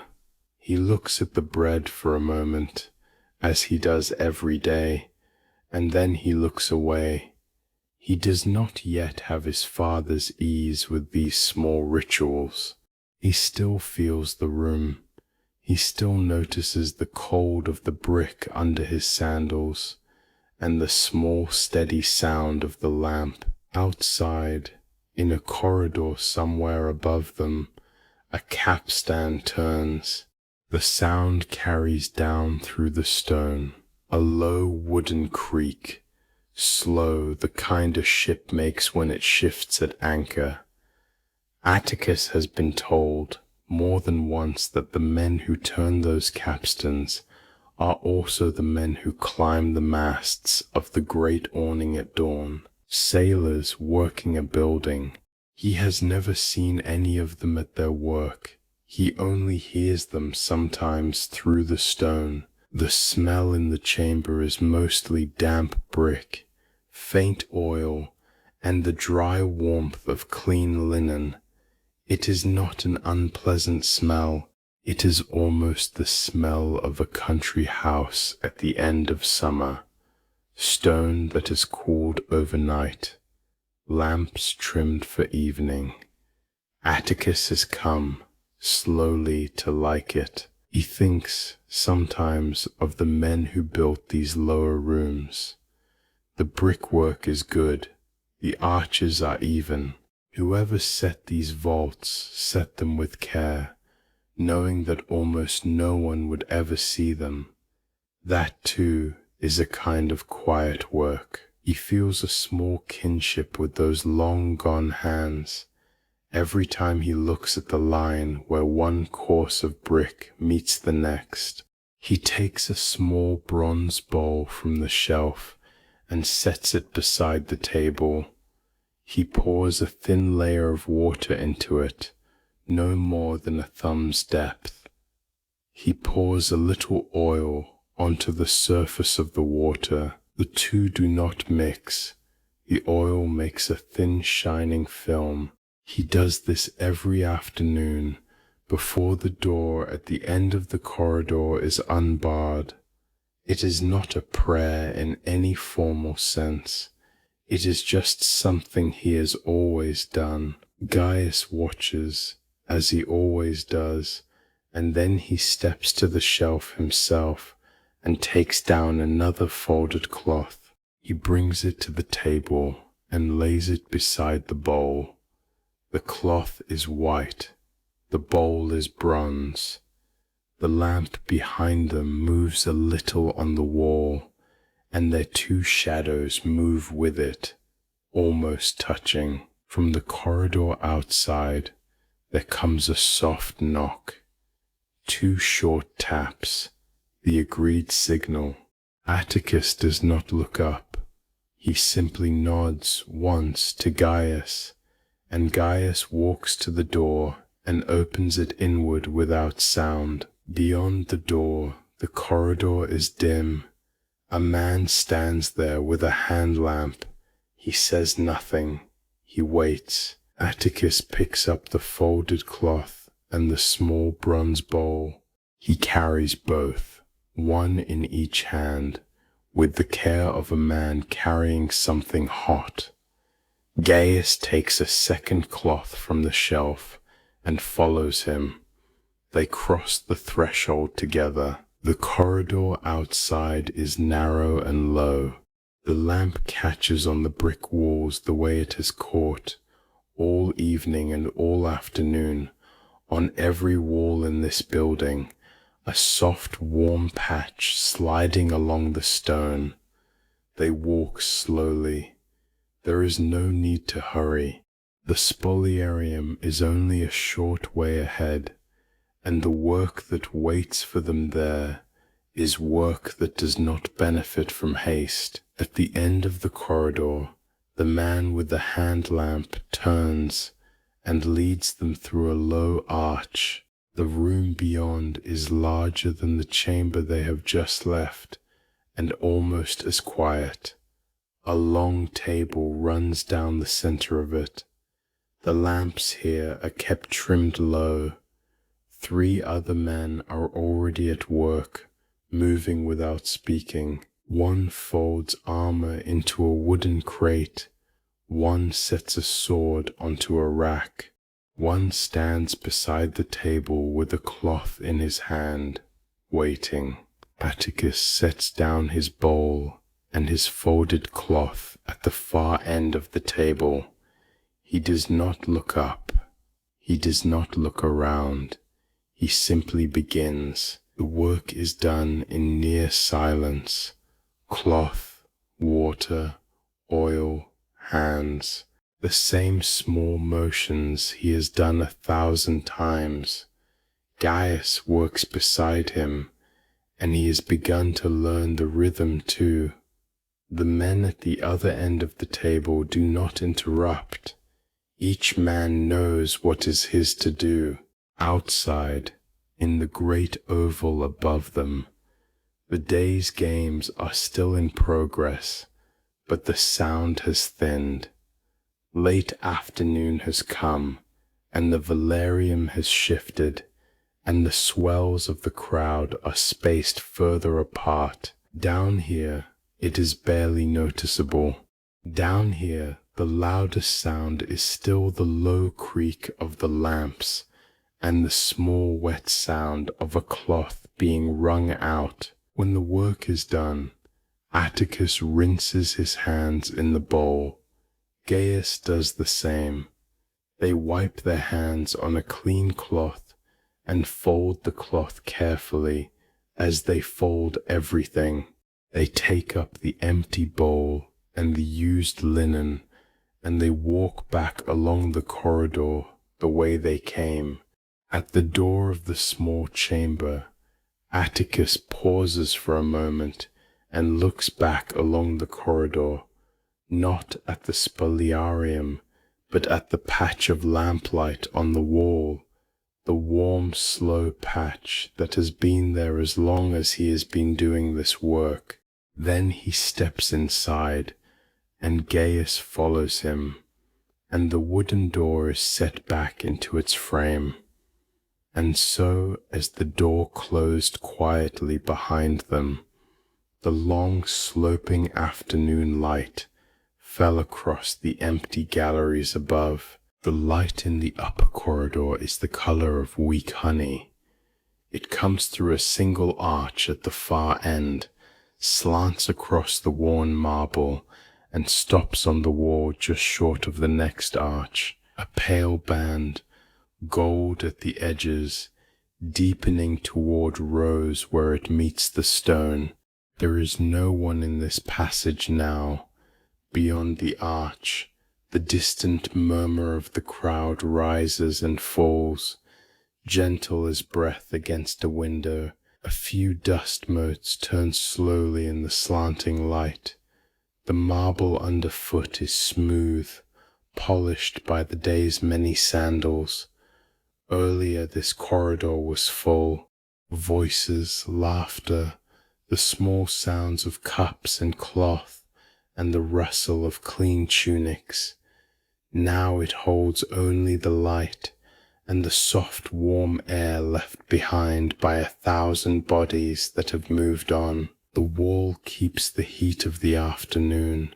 If you rested your palm against it, the stone would feel almost alive. From somewhere below, a long swell rises, a small one. It crests, then settles, then is gone. The day is not finished, but it is finishing. The crowd knows this, the way a crowd always knows, without anyone saying so. They are beginning to gather their cloaks and their small tokens, and to think of the streets outside. Above the open oval, the velarium glows. Seen from below, the great half-shade is a deep-tinted red, lit through by the late sun. The canvas moves a little, as it has moved all day, not enough to feel like wind, enough only to make a slow, soft creak in the rigging, a sound the building has worn into itself over the past 100 days. The sound is almost domestic now, like a wooden floor settling in an old house at evening. Far above that creak, on the outer rim, Lucius stands beside his mast. He has been on the wall since the cool grey of dawn. The mast is warm under his hand. He does not climb now. He only watches. The sky beyond the rim is the color of a peach when you cut it open, a pale gold at the center, a deeper rose along the edges. The 7 hills of the city are catching that color too, the tiled roofs going from terracotta to copper to something almost like fire. He has seen this light many times, but it surprises him a little each evening. He grew up by the sea. The sea takes the light differently. Here in the city, the light lies on stone, and the stone holds it for a long time. He loosens nothing yet. The velarium is still up. The day is not done. He simply stands, one hand resting on the mast he climbed at first light, and looks out at the slow tinting of the world. Far below, on the outer wall, the corbel sockets cast small round shadows. Each socket holds a mast like his. Each mast has a man like him. He cannot see them well from here, but he knows where they are. They have learned over the long summer to keep the same watch at the same hour. Back inside, 2 flights down, a quiet Haranarius walks across a service corridor with his rake balanced on his shoulder. His name is Marcus. The teeth of the rake have been used since dawn, and the wood of the handle is darker where his hands have worn it. He is not going to the sand yet. He will go later, when the floor is empty, when the last of the crowd has spilled out through the vomitoria, and the building has begun to breathe in. For now he walks slowly, and he listens to the soft swell above him, and he is thinking, perhaps, of nothing. He thinks of the rake lines he laid down before sunrise, long even rows across the pale sand, neat as a freshly combed field. He knows what they look like now. They are gone, or nearly gone. The day has crossed and recrossed them. The sand has been turned over many times, and patched and turned again. By the time he walks out with his rake again, what waits for him will not look like the floor he set. It will look like the floor a day has happened on. He does not mind this. The lines are not the point. The lines are only the beginning of a day. The smoothing is the end. In a narrow stair on the women's tier, a young woman in a green parlour begins, slowly to descend. She has been here since the early afternoon. Her hair has loosened a little. The parlour, which was carefully draped this morning, is held now in a softer fold across her shoulder. She is in no hurry. She lets the step take her weight, then the next step, then the next. The marble is cool under her sandals after the long warmth of the bench. She does not look back at the seat she has left. She will not, in all likelihood, ever sit in that exact place again. From an arch on her landing, a single shaft of late light reaches her. It rests on her shoulder for a moment, then on the green of her pallor, then on the wall behind her, and then she has moved past it, and the light is on the wall alone. She joins, a few steps down, a slow river of other quiet figures moving toward the outer arches. No one is speaking very loudly. The day has been long. Voices have softened on their own. Down in the hypogeum, the lamps are still burning, but more dimly now, as if they too were tired. The 2 long corridors are not as crowded as they were at midday. Cages have been emptied. Stage scenery has been brought back down and stacked against the walls. The capstans are resting in their cradles.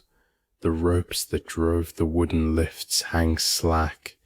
Sextus has put down his pole.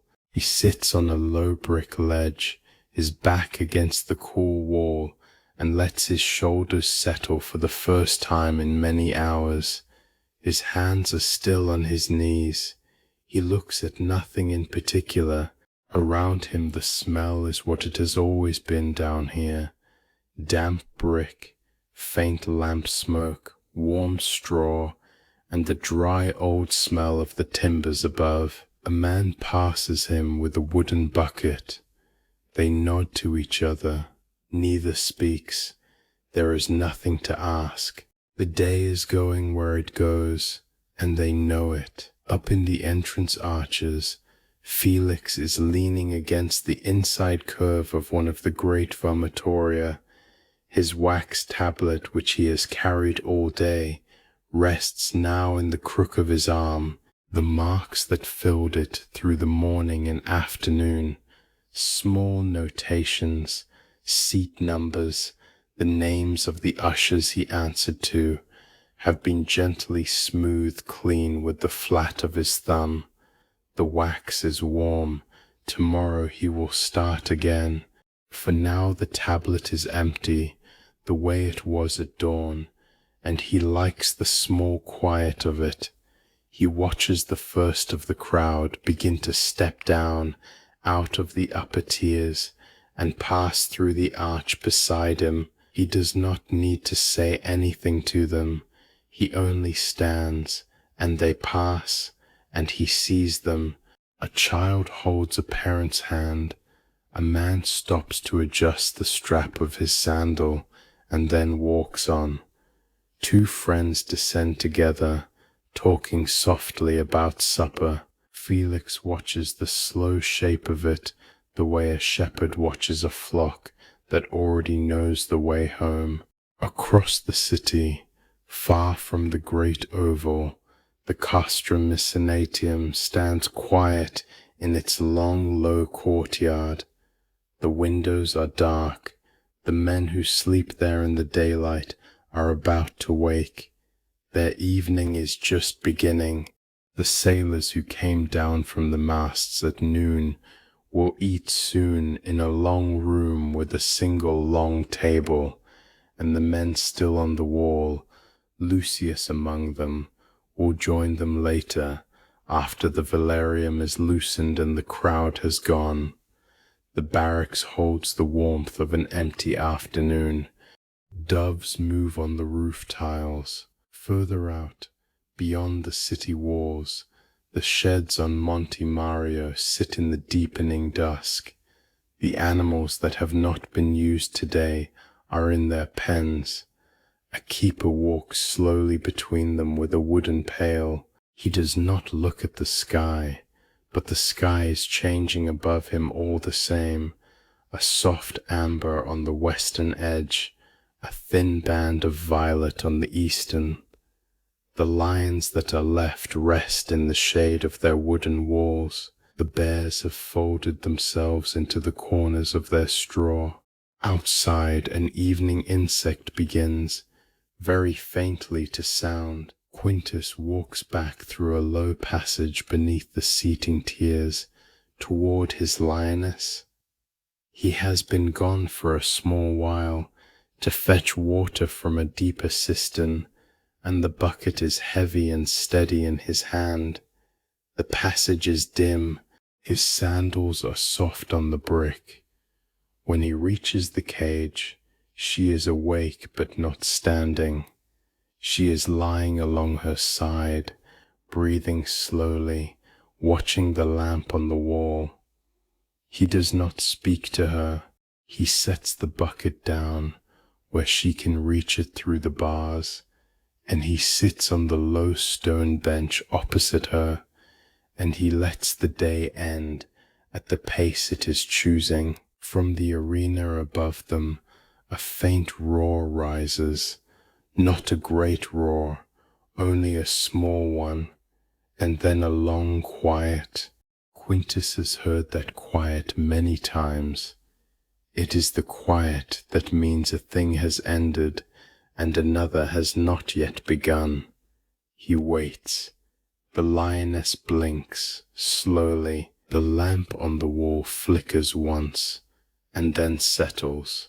In the small chamber 2 short corridors away, Atticus and Gaius are behind their quiet door. The folded cloths have been put back on the shelf. The bronze bowl has been washed. The small altar still holds its single piece of bread, broken in half, and the second lamp burns low beside it. Atticus is seated on the low bench, hands resting on his knees. Gaius stands near the door. They are not speaking. There is nothing to do at this hour but be still and let the building above them finish what it is finishing. The velarium creaks, a long soft groan in the rigging as the wind shifts a little in the open oval. The sound carries down through the stone and reaches the chamber as a distant low note. Atticus tilts his head very slightly, as if listening to a familiar voice. He has heard that note 100 times this summer. He has come to know it the way a man knows the sound of his own door opening. Up on the rim, the wind that made the velarium creak passes Lucius too. It is soft, a warm small breath off the rooftops, smelling of stone and wood smoke, and the faint sweet smell of bread from a bakery on a street he has never walked. He breathes it in slowly. The sky has gone a deeper rose now. The light on the canvas above the oval is the color of a held coal. The crowd, 50,000 of them, are beginning to move toward the arches. He can see the small pale shapes of them at the upper rim, slipping out one by one through the vomitoria, like grain leaving a measure. The smell of warm travertine rises off the outer wall. It is a dry, clean smell, almost like baked bread. Beneath it, in the lower air, there is the damp smell of brick, and a thin thread of smoke from a brazier somewhere on the service side. None of it is sharp. All of it is the smell of a long day cooling into evening. Marcus has reached a side gallery. He stops there and rests the rake against the wall. He stands for a long moment in the slow honey rose light, watching nothing, simply allowing the day to ease itself out of his shoulders. The lines he made at dawn are gone. The lines he will make at dusk are not yet begun. In between there is this, the quiet pause of a man with a rake and an empty corridor and a sky going slowly to coal. In the women's stare, the young woman in the green pallor has reached the lower landing. She pauses there to retie her sandal. Around her the soft river of figures keeps moving, gentle and unhurried. When she stands again she is part of it, and she lets it carry her the rest of the way out. Felix watches a small group pass through his arch. He nods to no one in particular, and no one in particular nods back. He shifts his weight from one foot to the other. His tablet is still warm against his arm. Above him the velarium gives another soft creak. The light through the canvas has deepened from rose to a slow amber, and as the last of the crowd moved out into the streets of Rome, the great oval grew quiet around its still warm sand. The deep blue of the late dusk had settled now over the great oval. The last colors were going out of the sky one by one. An hour ago the light had been red and gold above the velarium. Now the canvas had cooled into something closer to violet, and then into a dimmer purple. You stood somewhere on an upper tier with no one around you. The color overhead was almost the color of a deep sea seen from a long way down. The streets beyond the outer wall had gone quiet too. The last murmurs of the leaving crowd had folded themselves away into other streets and then into rooms.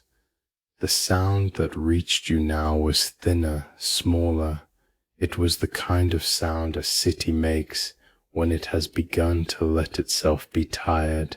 From the upper tier you could just see the outline of the masts above you. They were the wooden masts that had carried the great awning all day. They were dark now against the deepening sky. Some of them already stood bare, the canvas furled in close to the wood. Others were being finished. On a few you could still make out the small, slow movements of the men working aloft. Lucius was among them, somewhere over to the east. You could not tell which one he was. You knew only that one of those small dark shapes against the violet sky was him, walking a foot rope he had walked 100 times this season, drawing the canvas in toward the mast, tying it off, moving on to the next. He worked without speaking. The men beside him worked without speaking. The day had been long, and there was nothing left in any of them that wanted to be loud. When the last fold was made, the masts stood bare. From below they looked like the masts of a fleet at anchor in a calm harbour, the kind of harbour that holds a ship still through a whole night. The wind that moved across them now found no canvas to push, and the soft sound that had been the velarium all afternoon, that low, continuous breath, was simply gone. In its place was the quiet of stone. Down on the wooden floor, the sand had been raked one final time. Marcus had done it himself, slowly, the way he had done it in the dim morning when the building was still empty. The rake had moved across the surface in long parallel lines, where the day had pressed the sand into hollows and small dark patches. The lines had passed through and lifted it level again. When he was finished, he had stood for a moment at the edge of the oval. He had looked back across the floor he had just smoothed. It looked, in the failing light, very much like the floor he had walked onto at dawn. The day had passed across it. The sand had taken everything the day had given. The rake had carried the surface back to where it had begun. He laid the rake against a wooden wall in the small storeroom near the eastern gate. He set the broom beside it, and he left them both there for the morning. Then he walked home through one of the side passages. His footsteps were the only sound in that passage, and even those grew softer as the corridor turned. Below him, 10 meters down, the hypogeum was being put to sleep too. The corridors had been bright all afternoon with lamp flame and breath and movement. Now they were going dark one stretch at a time. A man would walk along a corridor with a small pinch of damp cloth between his fingers. At each lamp he would pause for a moment. The small flame would go out under the cloth, and the corridor would lose one of its lights and gain a little more darkness. He would move on to the next and the next. The soft sequence of small extinctions carried along the brick walls. The smell of the day stayed for a while after the light was gone. Straw and warm fur and old smoke, and the faint, sweet damp of brick that had drunk water for 100 years. But the smell too would thin as the night went on. By the time the first watch was through the corridors, it would only be the smell of stone. Sextus had gone home an hour before. He had walked up the ramp from the lower level the way he always did, slow-footed, blinking once in the higher light. Then he had stepped out into a side street and into the cooling evening. The street was a quiet one, paved unevenly. The doorways along it were already shutting their wooden shutters one by one. A baker's oven, banked for the night, sent up a thin smell of warm bread that would not be cut until morning. Sextus walked past it without looking, the way a man walks past a familiar smell at the end of a long day. He turned a corner he had turned every evening for years. The street took him in, and the amphitheatre let him go. At Arch Lii, Felix had stayed late. The crowd had been gone for some time, and the upper tiers had emptied, and the seats had cooled, and now he was the last of the ushers near that gate. He moved along the row of wooden barriers, and tipped each one back into its slot. He gathered 3 tesserae that had been dropped on the stones, small marked tokens, smooth as river pebbles. He set them in a small wooden bowl by the gate, so they could be returned in the morning. Then he closed the heavy gate of Arch Lii, and slid the wooden bar across. The bar settled into its socket with a small dry sound, and the arch was shut for the night. Felix touched the bar once with the flat of his hand, the way he did each evening, as if to say it was done. Then he walked away under the great curve of the outer wall. The curve held the last of the daylight against its stones for one more moment, and then let it go. In a corridor near the eastern animal cells, Quintus sat on a low stool for a little while longer than he needed to. The lioness was asleep. He could see the slow rise and fall of her side in the low lamplight, and he could hear her breathing, a soft, regular sound, the sound of an animal that has eaten and is warm and is not afraid for the moment. He had set down a clean, shallow bowl of water within reach of her, and he had folded the cloth he used over the rim of a small bucket, and there was nothing more for him to do tonight. He sat anyway. He looked at her for a long moment, the way a man looks at a thing he has cared for through a long day and will care for again at dawn, and then he stood up quietly and lifted the lamp from its hook on the wall. He did not look back as he walked away. He did not need to.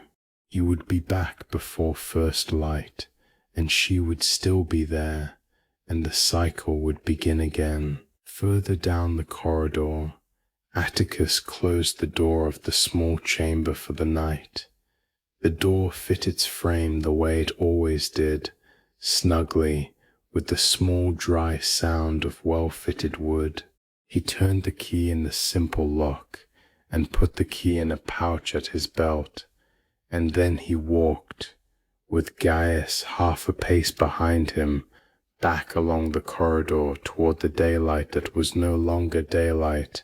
The lamps that had lit their way down at noon were being snuffed now ahead of them, one by one, and they walked into a corridor that grew dimmer as they went. When they reached the ramp, the last lamp was still burning. They paused for a moment.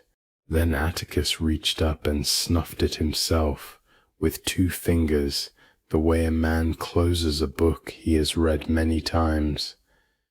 They walked up the ramp into the open air, and the open air was cool, and they went home. Along a high marble corridor, in a part of the building no one had used in hours, a single new light was moving. It was a small oil lamp, and it was carried at hip height, and it moved at a walking pace, slow and steady. The lamp belonged to one of the vigiles on the first round of the night. He walked alone. He did not hurry. He held the lamp out a little ahead of him, and the light pulled on the marble in front of his feet, and the marble caught the light softly and let it go. He paused at a turning, and the lamp paused with him. Then he turned and went on. The corridor took him in and let him through, and the small light moved away along the wall and was gone around a corner, and the corridor was dark again. Outside, beyond the outer wall, the city was lowering its own lights. Somewhere down toward the river, the sailors of the Castra Missinatium were eating. You could not see them from here. You only knew that down by the bend of the Tiber, in a long, low building near the water, a few candles were still burning, and men who had spent the day in the sky were sitting at long tables, and they were eating bread, and they were speaking softly, and they were tired in the slow, steady way that sailors are tired after a day of rigging. Beyond them, on the dark water, the ships rocked at their moorings, the way ships always rock, a small steady motion, almost a breath. The river carried the sound of the water against the hulls a little way along its banks, and then the sound thinned, and then there was only the river itself, moving past Rome in the dark. The wind came up a little. It moved across the bare masts above the amphitheatre, and found nothing to lift. It moved along the empty stones of the outer wall, and found nothing to disturb. It carried the faint smell of a banked oven from somewhere over the rooftops, and then it carried the smell away again. The night was settling. Inside the building, the sand was cold. The lamps in the hypogeum were out. The cells were quiet. The water in the small bowls was still. In the upper tiers, no one walked. In the lower tiers, no one walked. The benches of wood held nothing but the dark. The marble benches held nothing but the dark. Far above, the masts stood. They did not move. They held the sky. A dog barked once, somewhere far off in a side street. Then nothing. The vigil's lamp moved along another corridor. It was small. It was steady. It passed. The building breathed once, the slow way old stones breathe at night, and then it was still. Over the river a thin moon had risen. It laid a pale soft line on the water. The ships rocked. The water moved. On Monte Mario, the western hill, the last of the dusk had gone. The hill stood dark against a darker sky. The city was lying down. The amphitheatre was lying down. The sand was still. The lamps were out. The night held it. And the building was, at last, only stone. And so the long day ends, and the great oval stands quiet under the slow turning of the summer stars. The velarium is furled now, its masts dark against a sky that has gone deep and soft above the city of Rome. The sand has been raked once more, and lies even cool, waiting for a morning that is still many hours away. No voices rise from the corridors. No torches move along the marble seats. Only the building itself remains, breathing in its own slow way, the way old stone breathes when no one is listening. Out beyond the outer wall, the streets of Rome have grown still as well. The shopkeepers have closed their shutters. The bakers have banked their ovens for the night.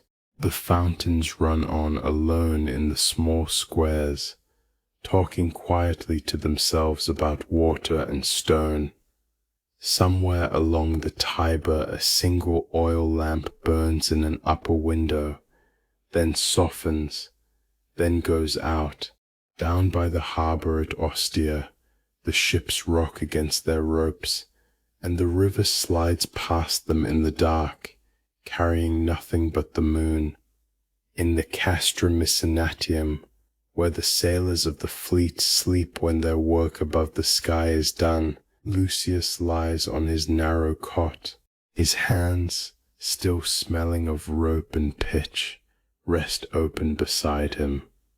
He dreams perhaps of the masts that do not move, and of the masts that do, and the dream does not know the difference. Across the city, in a small room near the Ludus Magnus, Marcus the sandraker sleeps with one arm thrown across a wooden bowl. The rake leans against the wall. In the cellars beneath the amphitheatre, the lioness has settled at last, her great head against the straw, and the old keeper Quintus walks home through the cool of the night with his empty bucket swinging by his side. He does not look back at the building. He has seen it from the inside, and he will see it again tomorrow. Even the Libertinarius, who carried small careful weights through the quiet doors all afternoon, has folded his cloth and gone home. The spoliarium is dark. The little altar holds its single piece of bread, untouched, an offering to a goddess who asks for nothing more tonight. Above all of this, the stars wheel on as they have always done, indifferent and gentle. The great oval becomes a shadow in the moonlight, then less than a shadow, then only an idea of a shape against the deeper dark of the hills beyond. The vigils have passed, and their lamps are far away now, small as fireflies along a far corridor. The city of Rome is asleep around the amphitheatre, and the amphitheatre is asleep within the city, and you are somewhere quieter still. Let the picture grow softer, let the colours fade, let the names you have heard tonight drift away the way names do when the day is over. There is nothing more to learn, there is nothing more to follow.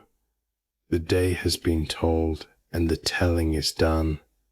Close your eyes, let your breath grow slow, let the long day go, let the amphitheatre fade, let the city fade, let the night settle around you.